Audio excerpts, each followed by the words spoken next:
নমস্কার বন্ধুরা, জিএচি কিচেন চ্যানেলে সবাইকে স্বাগত। প্রতিদিনের মতো আজকেও নতুন একটা রেসিপি নিয়ে আপনাদের সামনে চলে আসলাম। তো আজকে আমি রান্না করব পুঁটি মাছ। ছোট ছোট পুঁটি মাছ এনেছে, তো মাছগুলো আমি ধুয়ে পরিষ্কার করে নিয়েছি। এখানে শুধু পুঁটি মাছ নেই, দুই একটা অন্য মাছও আছে। তো এখানে আমি সব রকমের সবজি কেটে নিয়েছি, আলু, বেগুন, ডাঁটা, ঝিঙে। তো এবার মাছগুলো আমি হলুদ আর লবণ দিয়ে মাখিয়ে নেব।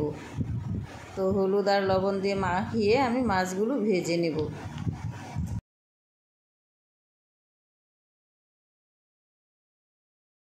তো এদিকে আমি গ্যাসের ওভেনে কড়াই বসিয়ে দিয়েছি, কড়াইতে তেল দিয়েছি, তেলটা গরম হয়ে গেছে। এবার মাছগুলো দিয়ে দিচ্ছি।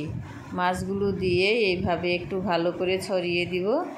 তারপর এক পাশ ভাজা হয়ে গেলে মাছগুলো আমি উল্টিয়ে দেব।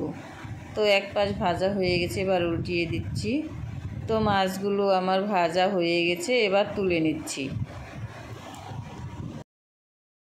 তো এইভাবে আমি সবগুলো মাছ ভেজে নিয়েছি। মাছগুলো আমি একবারে ভাজতে পারিনি, তিনবারে কড়াইতে দিয়ে দিয়ে ভেজেছি। সবগুলো মাছ ভাজা হয়ে গেছে। এবার আবার কড়াইতে তেল দিয়ে দিলাম, তেলটা গরম হয়ে গেছে। ওই গরম তেলের মধ্যে আমি জিরা, শুকনো লঙ্কা, তেজপাতা ফোড়ন দিয়ে দিলাম। তো ফোড়নটা লাল লাল হয়ে গেছে, এর মধ্যে আমি কেটে রাখা সবজিগুলো দিয়ে দিলাম। সবজিগুলো দিয়ে এর মধ্যে আমি সব মশলাগুলো দিয়ে দিব। তো প্রথমে লবণ দিয়ে দিলাম, তারপর হলুদ দিয়ে দিলাম, তারপর লঙ্কা বাটা দিয়ে দিলাম, তারপর জিরে বাটা দিয়ে দিলাম।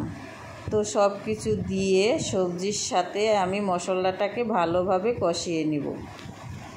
তো বন্ধুরা, আমাদের এদিকে বর্ষার দিনে এরকম ছোটো ছোটো তাজা তাজা মাছ পাওয়া যায়, খেতে খুব ভালো লাগে। তো মাছগুলি একদমই তাজা ছিল, গোটা মাছই বাড়িতে এনেছে, কেটে নিয়েছি।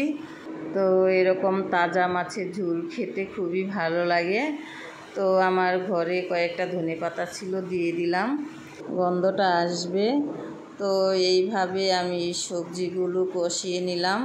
তো কষানো হয়ে গেছে, এবার আমি জল দিয়ে দিব।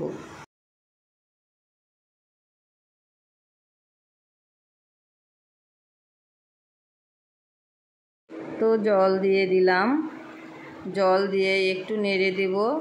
তো তোমাদের কার কার এরকম ছোটো মাছ খেতে ভালো লাগে কমেন্টে বলে দিও।